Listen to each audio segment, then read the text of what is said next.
Muy buenas tardes, chicos. Aquí estamos un día más en Mystic Mountain. Nos subimos a la montaña y hoy queremos hablaros de los nazis, de la ciencia nazi, en especial sobre los experimentos. Creemos que es un tema bastante interesante, ya que se acerca el 80 aniversario de la liberación de uno de los campos, de Auschwitz. Y tanto Diego como Susi se han informado, ya no solo ahora para este vídeo, sino también un poco anteriormente, por gusto y por ese placer, por ese conocimiento de esta historia. Nos parece muy interesante, nos parece un tema de opinión muy bueno para entablar aquí entre nosotros y tener una buena charla. Y sin dar paso a más explicaciones, Diego nos va a contar un poquito al principio sobre un poco el contexto de lo que es la historia nazi, desde sus orígenes un poquillo hasta llegar a personajes muy, muy significativos, como por ejemplo Joseph Mengele, que luego también explicarán ellos. Y, como he dicho, sin más dilación, Diego, cuando tú quieras. Bueno, pues buenas tardes a todos y a todas. Estoy muy contento de hablar de este tema porque realmente creo que es algo que debería ser de interés general y sobre todo para no volver a repetir los errores que se cometieron hace 80 años, incluso anteriormente, ¿no? Para hablar de este tema había que hablar de lo que es el nazismo, de quién es Hitler, esa figura, ¿no? Esa maquinaria propagandística que había detrás. Todo empieza con una serie de acontecimientos a nivel histórico. Tenemos que hablar de la crisis alemana, una crisis que verdaderamente supuso un impacto económico y social durante la época, durante la República de Weimar. La crisis alemana también se desemboca porque Alemania pierde la Primera Guerra Mundial. Tiene que pagar deudas de esa guerra impuesta por el bando ganador en el Tratado de Versalles. Y bueno, pues tenían a la gente cabreada. O sea, socialmente lo que es la población estaba afectada, ya no solo psicológicamente, sino también un poco económicamente, que es lo que venimos un poco a hablar de esa frustración generalizada. Claro, tenemos un panorama en el que hay una hambruna y que hay una superinflación, y más con el crack de la bolsa del 29 de Nueva York, que era la que sostenía Alemania. Nueva York y Estados Unidos eran el eje para que Alemania tuviera una buena resistencia económica. Bueno, pues cuando se desencadena todo eso, pues pasa lo que siempre pasa, que es que surgen los radicalismos. Y en ese radicalismo es donde surge Hitler, los nazis y lo que consideramos nazismo. Esto no es algo que pase en un momento determinado, esto es algo progresivo. ¿Cuánto tiempo más o menos desde...? Pues estamos hablando que Hitler entra en acción en Alemania ya en el 1920 y algo, ¿no? O sea, justo más o menos en cuanto termina la Primera Guerra Mundial. Es un personaje bastante friki, ¿no? Que, bueno, tiene esas ideas de... ¿cómo decirlo? Como de perdedor, ¿no? Él participó en la Primera Guerra Mundial, él estuvo muy metido en todo el tema de ese conflicto. Y bueno, él era un buen orador. Y eso es lo que el partido nazi aprovecha, ¿no? Eso te iba a investigar, es decir, al fin y al cabo no era una persona que se la conociese públicamente. Entonces él tuvo de una determinada manera introducirse un poco en el pensamiento público. ¿Cómo lo hizo? Él iba por los bares en Alemania haciendo discursos y, bueno, muy suflamado. Pero era un ser como muy líder, o sea, que enseguida enganchó a la gente con su... O sea, era como una especie de encantador, porque con la palabra consiguió meter ideas muy... Bueno, las vamos a ir viendo luego progresivamente, ¿no? Unas ideas como muy destructivas y muy extremas a muchos niveles. Él jugaba con el cabreo. Claro. ¿No? Él estaba enfadado porque se había perdido la guerra, porque tenía un sentimiento patriótico, etc, etc. Entonces él, venga, tusa a la gente. ¿Qué ocurre? Que en el 33 él sube al poder como canciller y después de haber ganado la pelea social, la narrativa social en las calles, a base de violencia, a través de las SA, que era un grupo de extrema derecha, que lo podríamos comparar así como los camisas pardas de Italia. Él, a través de la violencia, los mensajes de que habían perdido la guerra, y bueno, una serie de circunstancias, toma el poder y poco a poco y progresivamente el nazismo se va insertando en la sociedad alemana. Y lo que he dicho al principio, lo más importante de todo esto es la propaganda. A través de esa propaganda genera odio a un montón de razas, etnias y a toda oposición política. O sea, este señor se quitó a todo el mundo del medio para poder él ser canciller y tener la autoridad suprema. Que eso fue algo que se fue consecuyendo a lo largo de todo ese tiempo.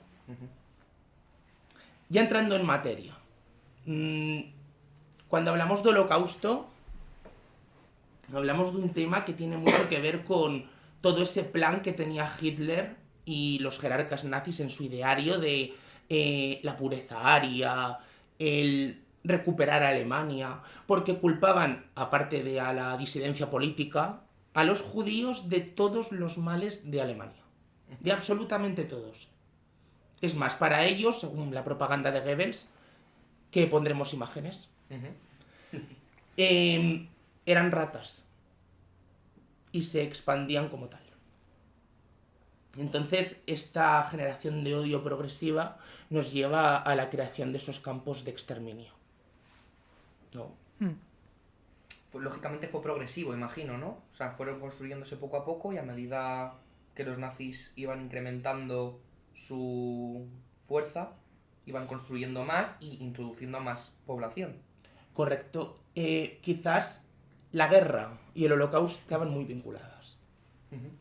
Según iba progresando la guerra, se creaban más campos de concentración, que al principio eran de trabajo, y luego ya con lo que explicaremos a continuación, pues llegaría la solución final. Pero eso ya lo dejo para más adelante. Vale. Y tengo una pregunta, Diego, porque una de las cosas que a mí más me llama la atención es cómo el resto de Europa no se percató con antelación de lo que estaba haciendo Hitler y el nazismo en ese momento. O sea, creo que pasó demasiado tiempo hasta que se actuó, hasta la Segunda Guerra Mundial. Entonces, realmente, ¿qué estaba haciendo Europa en el momento en el que Hitler estaba construyendo campos y empezando el exterminio? Mira, en ese momento Europa estaba expectante a ver qué pasaba. Date cuenta que estamos hablando de una etapa en la que el crack de la bolsa de Nueva York afecta a toda Europa, afecta al mundo. Los países están en crisis, tienen miedo de que vuelva otra vez una gran guerra. Y Hitler aprovecha ese contexto para hacer lo que quiere. Vamos, que cada país estaba ocupándose un poco de su reabastecimiento. Mira, un ejemplo muy concreto. En Gran Bretaña estaba Chamberlain, ¿vale? Este primer ministro quería a toda costa que no hubiera ninguna guerra. Entonces, él permitió que Hitler se anexionara Checoslovaquia, Checoslovaquia la invadió, se anexionara Austria, que era un punto del Tratado de Versalles que no podía hacer, anexionarse Austria. Y las zonas más cercanas a Francia, que no podían ser militarizadas. Pero Chamberlain, porque no hubiera una guerra, pues le dejó, incluso pactó con él en un tratado que se llamó el de Múnich. Y hizo un trato con él para que no hubiera una agresión y permitir lo que estaba haciendo. Claro, claro. Ese era el contexto, pues el miedo a la guerra. Vamos, que Hitler se benefició del miedo generalizado para hacer rápidamente... Es que incluso la psicología de Hitler era de que a él no le podía ganar nadie. Entonces claro, también es aprovechamos eso. Claro, el éxito de todo lo que tiene que ver con este horror nazi es el miedo y el horror de la muerte, que es lo que se sembró. Es decir, o estás conmigo o estás contra mí. O perteneces a mi nivel o al tipo de persona o de de estatus que tiene que tener para pertenecer digamos, a la nobleza, a la parte que tiene que estar por encima, o pues no mereces estar aquí. Es decir, entonces creo que el miedo es uno de los peores enemigos que tiene el hecho de que si hay miedo pueden sobrevenir estos horrores. Es decir, lo podemos extrapolar luego luego lo veremos a lo que está pasando un poco también ahora, que en muchos aspectos de lo que estaba pasando en Europa y pues ciertas cositas que yo veo ahí alguna similitud o algún punto de conexión, es decir, pasado frente a presente. Totalmente, y la política del horror era un signo de identidad del nazismo, claro. Al final. Sí, sí. Hitler se infiltra en el poder, como ya he comentado, a través de la violencia y del miedo a si no te sometes o si no aceptas nuestros idearios, vas a caer igual que los judíos o que cualquier otra oposición política. Para introducirnos un poco más ya en el tema de el Holocausto, sí es cierto que la actividad de estos campos, aunque se hicieron con anterioridad algunos ya en el 37, 38, pues ya empezamos a ver esa represión, esa acumulación de personas en las ciudades, por ejemplo en guetos. Pero es cuando Hitler inicia en el 1939 su invasión a Polonia, cuando ya todo este plan empieza a tomar más fuerza, más color, ¿no? Se empieza a ver ya un poco de lo que va a ir, ¿no? Hay que entender que estos campos eran campos de trabajo. Si tú empiezas una guerra, vas a necesitar mano de obra para poder resistir esa guerra. Y es una de las partes de esos campos. Utilizaban a la gente como mano de obra gratuita. ¿Y cómo pasamos de campos de trabajo a campos de exterminio? ¿Fue al mismo tiempo? ¿Fue progresivo? Te he comentado antes que esto tiene que ver con la guerra, ¿no? Según va avanzando la guerra y según Hitler se ve más acorralado, ahí es cuando él empieza a tener este tipo de visiones. Pero bueno, lo importante que nos tenemos que quedar aquí es con que en el 39 es cuando empieza realmente todo este tema. Más el boom. Más la creación de campos de concentración. ¿Cuántos? Que eran realmente eso. ¿En general? ¿Sabes un número aproximado Pues, de campos? Se estima que hubo centenares. ¿De exterminio? De campos de concentración. No, de exterminio hubo menos, pero de concentración hubo centenares. En cada territorio invadido se establecían bastantes. Es que hablamos de muchos miles de Claro, personas que había polacos, había porque también fueron gitanos, fueron todo aquel que consideraban un peligro, porque yo creo que más que considerar a los inferiores optaron por quitar todo lo que era un peligro, porque sabemos que los judíos eran inteligentes, que amasaban buenas fortunas, que copaban los mejores puestos en los mejores sitios porque su capacidad de trabajo y de esfuerzo, pues yo creo que todo eso generó muchos miedos y lógicamente todo eso ¡fum!, fuera, se acabó. O sea, porque eso ponía en riesgo las comparaciones, pues al final se detecta quién es mejor y quién es peor.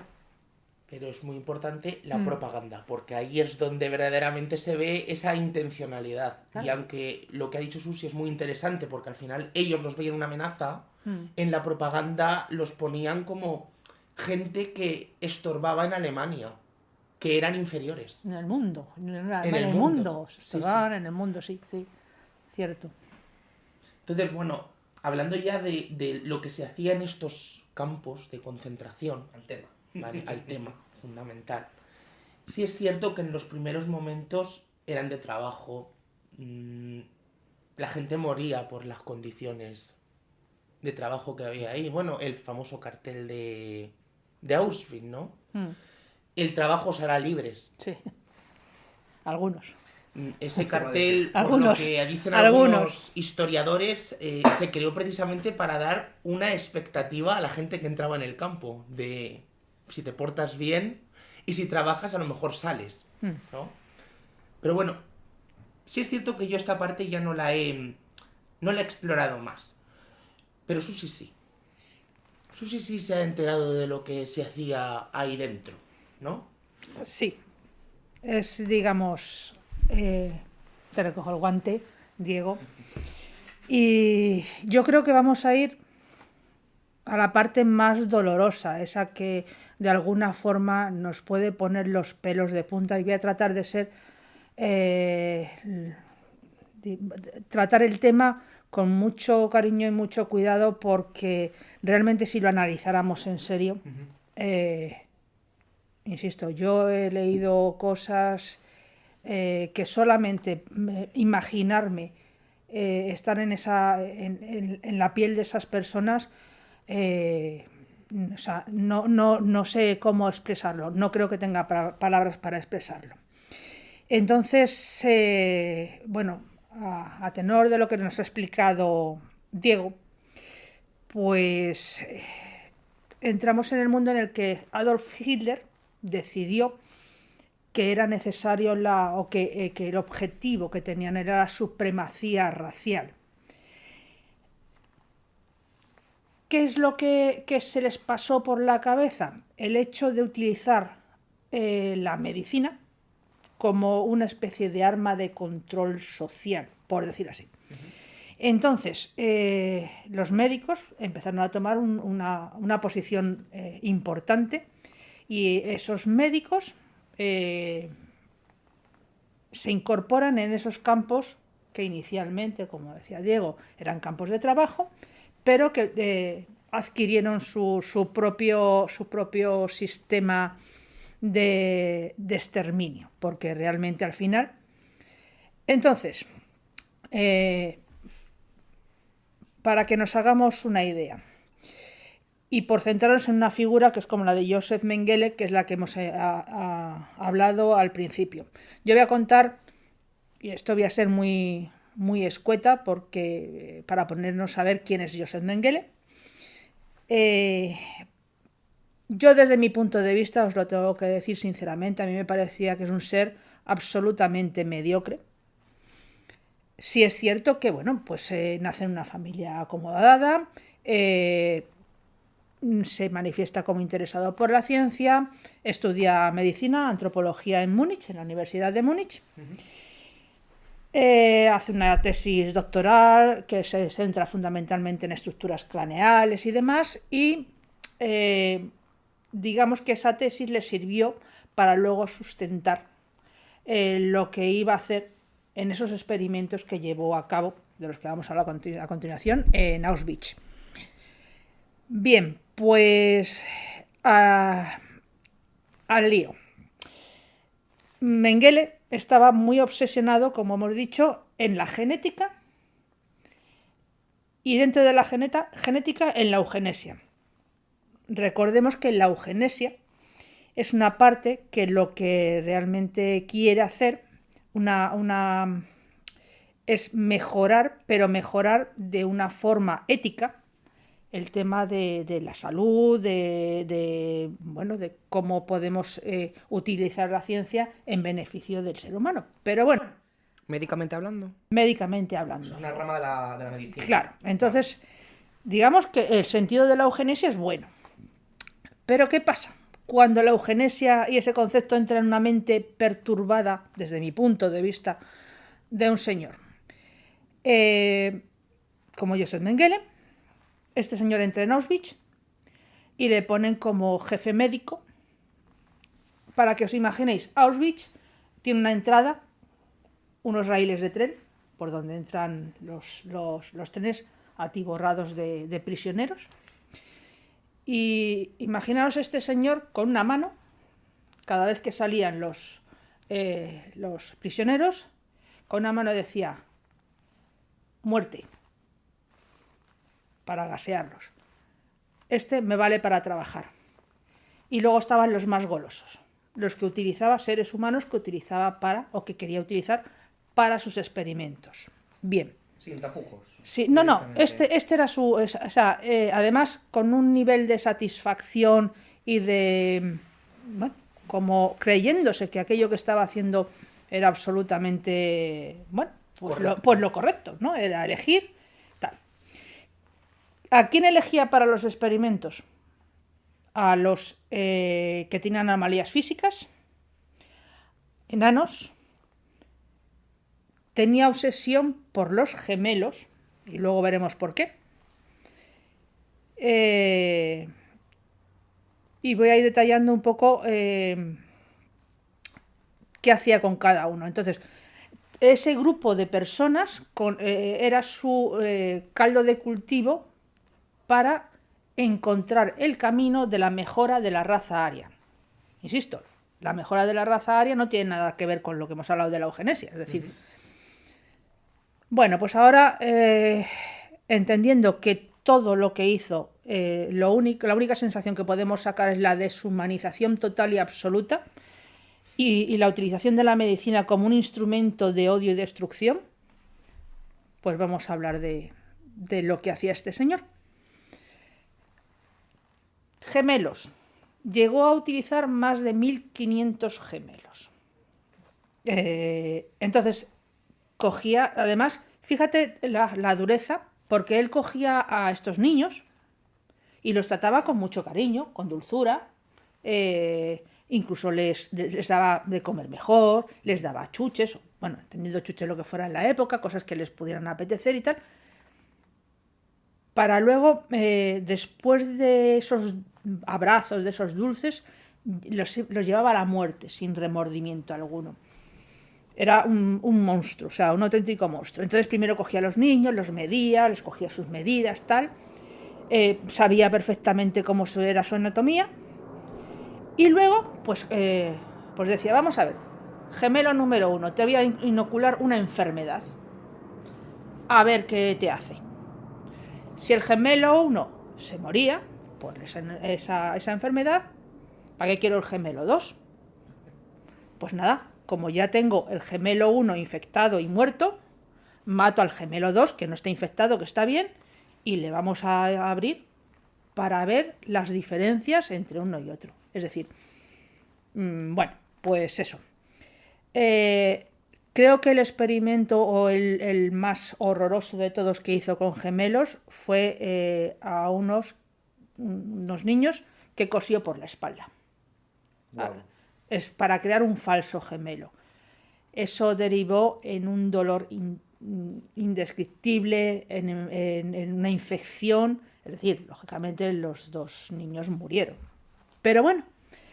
El objetivo realmente era, volvemos a la eugenesia, mejorar científicamente la medicina. A ver, eso, digamos, es el punto de partida, pero no debemos olvidar que en este caso de Joseph Mengele, por eso he dicho que desde mi punto de vista era un mediocre, es decir, porque al final de toda la trayectoria como médico nazi con todos sus experimentos, realmente, por lo que yo he leído, él quería al final de todo eso que esos experimentos le sirvieran como base para que cuando terminase la guerra y volviera a la vida civil, él pudiera acceder, que es lo que quería, a la vida universitaria y que de alguna forma todos sus méritos se vieran reflejados por esa trayectoria de experimentos, de experimentación en este campo de exterminio que fue Auschwitz. Vamos, estaba haciendo un currículum. Claro, pero sin sentido, porque si la experimentación tiene que tener un sentido. Claro. Y aquí, yo creo que ninguno de nosotros somos médicos y tenemos que entender que si tú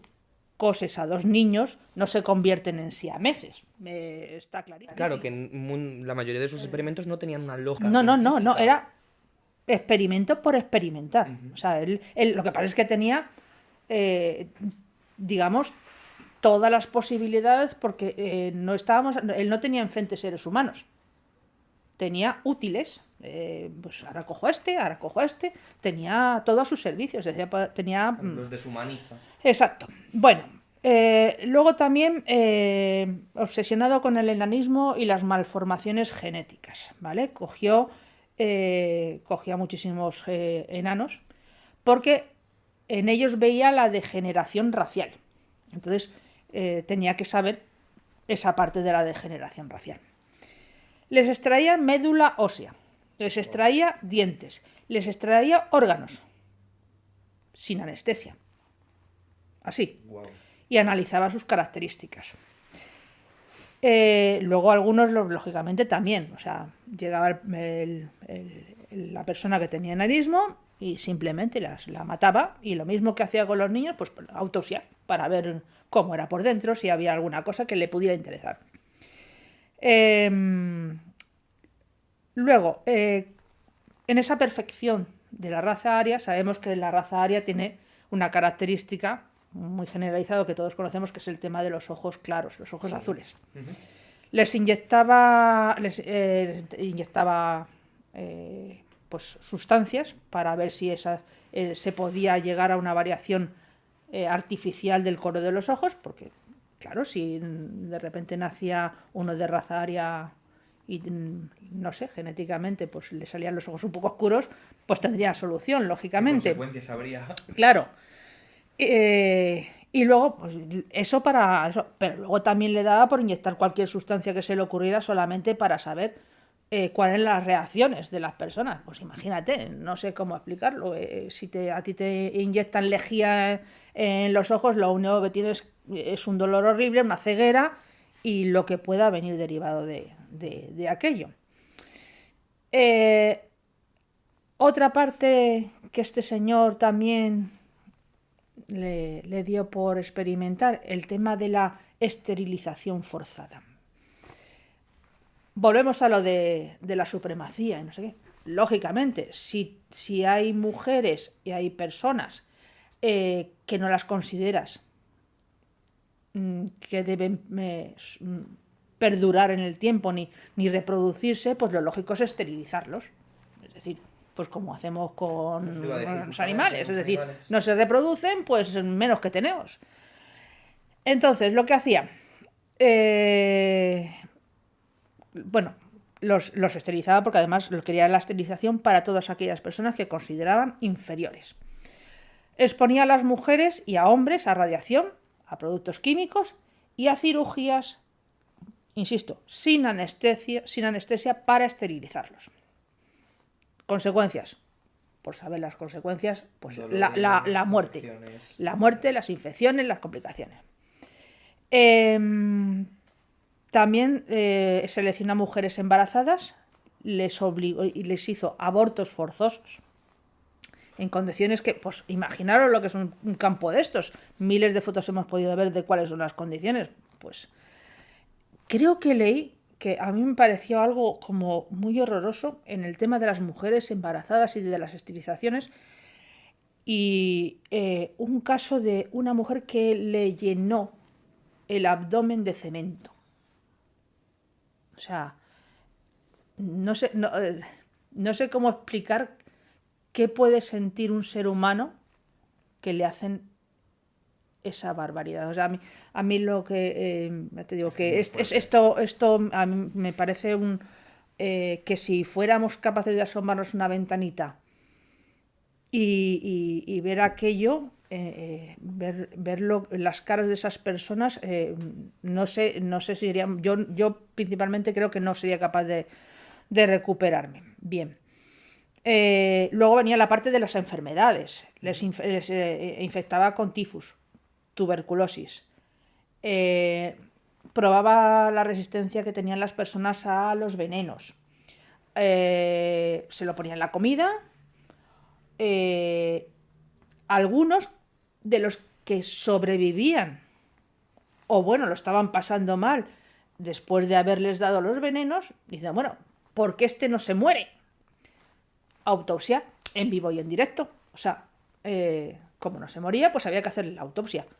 Pero vivo. O sea, mientras estaban vivos. Es que imaginar lo que es una disección de una persona viva y con un veneno en el cuerpo.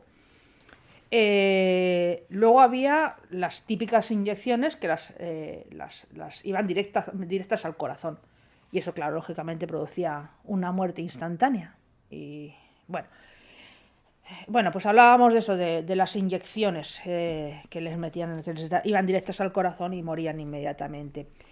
Y luego, bueno, pues teniendo en cuenta que lógicamente estaban con una contienda, una guerra y demás, pues lógicamente también tenía que hacer como experimentos para, pues sobre todo para ver el tema de si se podían mejorar las condiciones de supervivencia. Entonces, estaba el tema de la hipotermia extrema, sumergía bueno, pues al prisionero que hubiese elegido en agua helada durante horas, ¿no? Para ver cuánto tiempo tardaba en morir una persona sumergida en agua helada. Y luego intentaba métodos de reanimación. Entonces, o los metía en agua caliente, a saber la temperatura que podía adquirir ese agua, o obligaba a otros prisioneros, pese a que tenían ya a una persona muerta, a abrazarles el tiempo que estimara oportuno para ver si conseguían la reanimación. Aunque ya hemos hablado varias veces y hemos insistido, os he contado que las cirugías y muchas de las autopsias y todas las disecciones que hacía eran en vivo, pues también había el tema de las mutilaciones. Porque los soldados que estaban en la guerra, lógicamente, por bombas, pues eso, las contiendas que tenían y demás, los enfrentamientos que tenían del propio ejército, pues perdían miembros. Entonces lo cogía pues a sus objetos de experimentación, a estos prisioneros, y les amputaba extremidades. Entonces lo que hacía era trasplantes fallidos realmente. Y aparte de eso, lo que él necesitaba saber es si eso provocaba algún tipo de regeneración. Y vuelvo a lo que hemos dicho de lo absurdo, porque no hace falta ser médico ni tener formación médica para decir que si yo le tengo una pierna aquí y se la pongo a un señor aquí, o a un... pues eso, regeneración, porque sabemos lo que es el rechazo y demás. Pero bueno, ¿qué pasaba? Que si tú implantas un miembro que tienes por ahí, una pierna, a una persona, a un prisionero, pues gangrena, infección, no sé qué, muerte. Volvemos a la lógica. Muerte, pero muerte, porque digo, si te mueres y no te enteras de nada, pues vale. Pero estas personas murieron con dolores insoportables. O sea... Estaban manchando el nombre de la medicina. Al fin. Claro. Es decir, yo por resumir y terminar, porque ya considero que esto es doloroso recordarlo, pensarlo o planteárselo siquiera.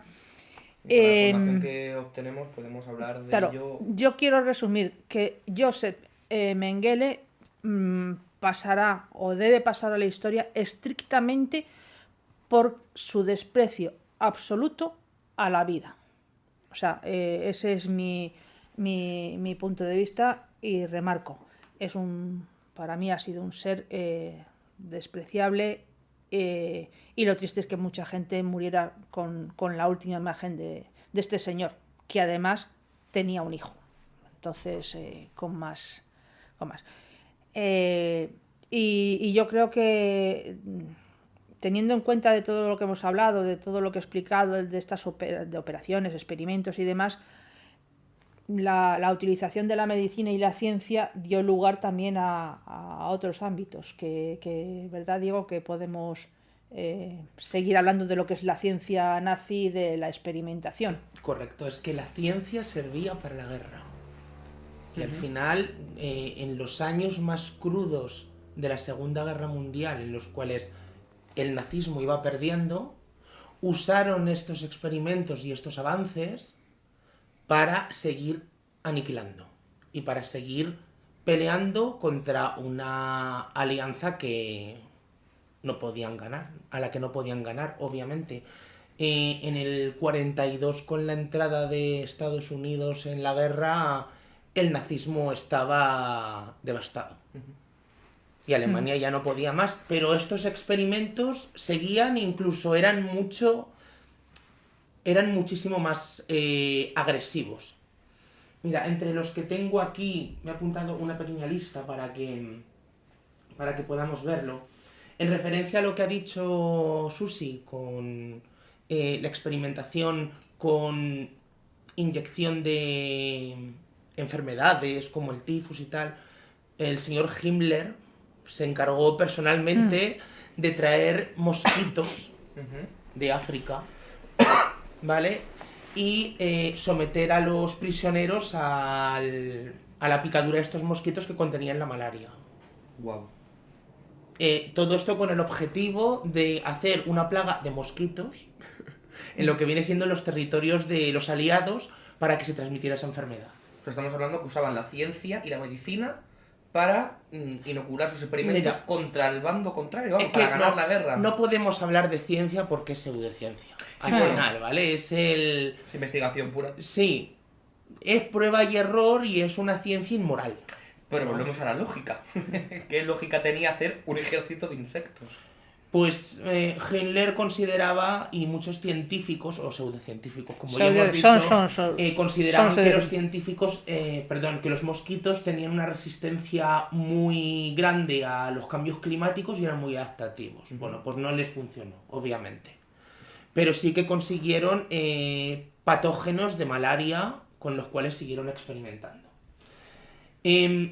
Algo muy interesante que hay que mencionar es que cuando en el 39 se invade Polonia, lo que se empieza a hacer es a construir fábricas de químicas. Es más, en Auschwitz había una fábrica de químicas justamente al lado de Birkenau, que era el campo de concentración. Vale. Los alemanes, antes incluso de todo el tema del nazismo, que el nazismo los potenció, eran expertos en hacer gas y en hacer pesticidas. ¿Vale? Esto es algo relevante porque la forma en la que exterminaron masivamente a las personas era con Ciclón B, que era un pesticida contra las ratas. Un matarratas, vamos. Exacto. Y es más, esto se descubre en Auschwitz porque otros científicos antes de Mengele, ¿vale? Quitaban los piojos de los barracones con el Ciclón B y se dieron cuenta que era muy potente y empezaron a probar con prisioneros para ver lo que ocurría. Aparte del Ciclón B, también crearon gases que afectaban al sistema nervioso. Algo que usaron sistemáticamente en la guerra. Uno de ellos es el tabún, que era un gas muy, muy venenoso, atacaba el sistema nervioso, producía náuseas, vómitos, diarreas, perdía el estado de la conciencia. Bueno, imaginaros eso en un campo de batalla. O sea, una consecuencia terrible. Bueno, pues estos señores no solamente crearon químicas y fábricas que potenciaron la creación de ese gas, sino que encima lo mejoraron y crearon el sarín. Fíjate. El sarín era un gas que en cuanto entraba en contacto con un grupo de personas, esas personas morían en 20 minutos. Y además de la forma más agónica y horrorosa posible. Y su planteamiento era lanzarlo a través de bombarderos en las ciudades de los aliados para crear el caos. Repito, estamos hablando en el contexto del 42. Esto se empieza a hacer así porque se ven acorralados. Sí, como última medida ante la devastador futuro. Sí es cierto que aparte de los gases, la inoculación de enfermedades, los nazis eran expertos en tecnología militar. El avión, que ya era algo que empezó a verse en la Primera Guerra Mundial, lo potenciaron de tal manera que hicieron los mejores aviones que había en el panorama de la época. Sí es cierto que en el contexto de la guerra los británicos también estaban innovando y consiguieron superarlos, pero los nazis fueron los primeros en crear bombarderos, en crear la guerra llevada fuera del frente. Por el aire. Exacto. Y fueron prácticamente los primeros. ¿Qué ocurre? Que a raíz de esa innovación en el aire, también crearon un misil de crucero, como los misiles intercontinentales que ahora amenazan las grandes potencias, pues ellos fueron los primeros, el misil V2. El primer misil de crucero. Es interesante porque esto se crea en el contexto de la batalla de Inglaterra, que fue una batalla prácticamente aérea. Habría que pensar el horror de la gente que nunca había visto una tecnología así. Esos ciudadanos británicos que están esperando a que lo bombarden. Era interesante porque este tipo de bombas las llamaban zumbadoras, porque emitían un sonido como de un zumbido antes de estallar. Bien, pues más adelante crearon misiles para ir a la luna. O sea, a raíz de toda esta innovación en el cerebro de estos científicos nazis, se quería ir a la luna para colonizarla y para crear un nuevo sentido del pueblo alemán. Bueno, pues estos cohetes, que obviamente no llegaron a la luna, cayeron en Inglaterra y no emitían sonido. Wow. Espérate. Así que claro, ya no solamente tenías la amenaza de que oías un zumbido y a lo mejor te estallaba una bomba, sino que ya ni emitían Tan zumbido. siquiera, fíjate tú. Todas estas innovaciones que estamos hablando han sido muy importantes para los avances militares de ahora. Es más, el primer prototipo de caza, que se supone que lo inventó Estados Unidos, de alguna manera tiene mucha inspiración en esa tecnología de la aviación nazi. Aparte de que hablar después de la guerra, la Unión Soviética y Estados Unidos se repartieron los científicos como el que se reparte cartas. Pero bueno, eso ya vendrá más al final. El caso, para concluir todo esto, tenemos que hablar de la conferencia de Wannsee. Explícate, por favor. Cuéntanos, venga. Cuando ya la guerra estaba muy avanzada y algunos jerarcas nazis, que no Hitler, porque consideraba que él no iba a perder la guerra bajo ningún concepto y que el pueblo alemán sobreviviría a todo, se dieron cuenta de que iban a perder y de que posiblemente se iban a descubrir todos sus planes, ¿vale? Pues bueno, hay dos personajes concretamente, voy a leerlos porque son difíciles de pronunciar. Reinhardt, que era un alto jerarca nazi, junto con Himmler y algunas otras personas de alto, digamos que de alto grado dentro de todo esto que llamamos holocausto o que llamamos creación de campos de concentración. Deciden reunir a todos los jerarcas nazis en un palacio en Alemania y les cuentan que han hablado con el Führer y que han decidido que lo mejor que puede tener la humanidad es el exterminio masivo de judíos. Porque son una plaga. A espaldas de Hitler. No. Todo esto lo organiza Hitler. Se lo organiza Hitler. Ellos han hablado con el Führer, y así lo mencionan en esa conversación, en las grabaciones, y han dicho que lo mejor para el futuro de Alemania y para el futuro del mundo era exterminar a la raza judía. Entonces es cuando se empiezan a crear lo que llamamos campos de exterminio y se empieza a aplicar la solución final. Sí es cierto que Auschwitz es como la punta de flecha de todo esto, pero Dachau, Mauthausen, sobre todo los campos que estaban muy cerca de la Polonia invadida. Cuando ya empiezan a perder en la guerra el 43-44, avanza el bloque soviético, los nazis están luchando en dos frentes. Por un lado luchan contra los aliados y por otro están luchando contra la población judía, a la que de forma masiva empiezan a llevar en trenes hacia estos campos de exterminio. En masa, ¿no? O sea, empiezan a darse una prisa monumental. Claro. Con el objetivo de el exterminio El total. exterminio total y la ocultación de pruebas. Porque aunque ellos decían que esto era por el futuro y por el Tercer Reich, tenían vergüenza. Entonces deciden borrar todo todo lo que habían hecho. Según van avanzando los aliados, ellos van detonando y van matando a toda esta gente que van recluyendo en los campos de exterminio. Madre mía. Tremendo Entonces, como lo que ha conclusión sido. final a todo esto, todo mal tiene su consecuencia. Y yo creo que tocaría hablar de cuál ha sido la consecuencia.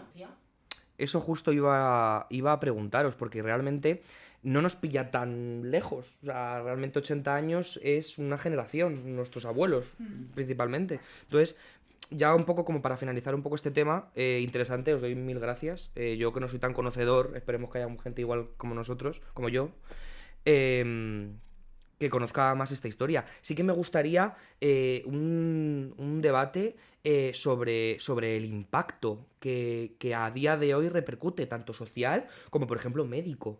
O sea, yo os pregunto, metiéndonos un poco en ética y en moral, ¿hasta qué punto está bien que estos experimentos, lógicamente, independientemente de la lógica que estábamos hablando antes, se podrían usar estos experimentos a día de hoy? Esa es la parte que a mí me preocupa, es decir, sería ético, o sea, podríamos admitir utilizar los resultados o los avances que se pudieran haber adquirido o que formaran parte de nuestro día a día actual. Es decir, podríamos admitir que seres humanos murieran, fueran desechados, utilizados con crueldad, porque insisto, la medicina, su búsqueda siempre tiene que ser el bienestar, el no causar daño.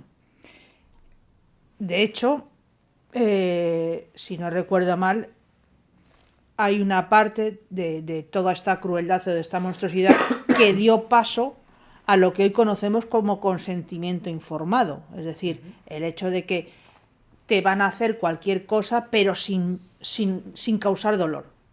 Entonces, pero insisto, ¿es ético utilizar un avance que se ha conseguido matando seres humanos sin su consentimiento, sin saber que iban a experimentar con ellos, sin darles la más mínima oportunidad de no tener esos dolores, de que tuvieran un final por lo menos digno dentro de esa, y entre comillas lo de digno porque me parecería imposible? Yo particularmente creo que no podríamos utilizarlo, no deberíamos utilizarlo, simplemente porque quizá sería una posibilidad que estuviéramos dejando una puerta abierta a que esto se repitiera. Es decir, que en un futuro, en aras de la medicina, de los avances, pues los que ha explicado Diego, el tema de los mosquitos, a mí me viene a la cabeza el tema de la guerra biológica y esas cosas. Es decir, bastante actual, es claro. Entonces a mí eso me da pánico, que abramos una puerta a que la experimentación no tenga límites. Entonces no sé qué es lo que... Claro, abrir una veda que a lo mejor luego no tenga fin. Claro, sobre todo por cómo está hoy la sociedad. Es decir, parece que todo lo que, como bien has dicho, no estamos tan lejos, o bueno, estamos lejos, pero somos conscientes de cómo ha pasado, de qué ha pasado. Y pues tal como estamos evolucionando y tal como se están produciendo determinados momentos, hoy en día yo estoy escuchando hablar nuevamente de la supremacía de la raza, que yo considero, o por lo menos lo que yo sé, es que no existe. O sea, la raza como tal no existe. Existen etnias, porque la raza al final es una adaptación del ser humano. Es decir, el que nace en África pues tiene un color más oscuro, pues porque lógicamente las condiciones de sol hace que la piel... Es decir, que son adaptaciones, pero que nadie es superior. Yo considero que no hay razas mejores ni peores, ni personas mejores ni peores. Entonces, Que es una creación humana, al fin y al cabo, la raza, al claro, igual que los no, animales. claro, es que el hecho de que una persona pueda pensar que alguien es inferior y que eso le dé la posibilidad de matarla o de exterminarla o de expulsarla o de experimentar con ella, a mí eso me da pánico, pavor, porque entonces sí que llegamos a la deshumanización total y absoluta, y eso ya en el siglo XXI. O sea que deberíamos... Peligroso. Es Muy, Al muy hilo- peligroso, muy Al peligroso. hilo de lo que está diciendo Susi, me pareció interesante destacar que realmente hemos usado estos avances nazis. Entonces, Claro, eso es, creo que entonces claro. al fin y al la cabo. ética, al final, cuando hablamos de ética y moral, quizás no estamos hablando tanto de lo que descubrieron o de lo que innovaron, sino de lo que tuvieron que hacer para poder tener esos descubrimientos. Yo sí que creo, por ejemplo, que en Nuremberg, que es interesante hablar de Nuremberg, en los Sí, juicios, los juicios de Nuremberg, hubo un juicio a varios jerarcas nazis, Estamos a hablando algún ya después de toda la científico, guerra, ¿verdad? Sí, a Vale. partir del 40, creo que empezó el 46. Me hagáis mucho caso. Bueno, pues que por cierto Mengele se libró porque ese señor salió huyendo y nunca se le juzgó por lo que hizo. ese y otros tantos Unos que cuantos luego también después terminaron acabaron en Argentina, por ahí, algunos.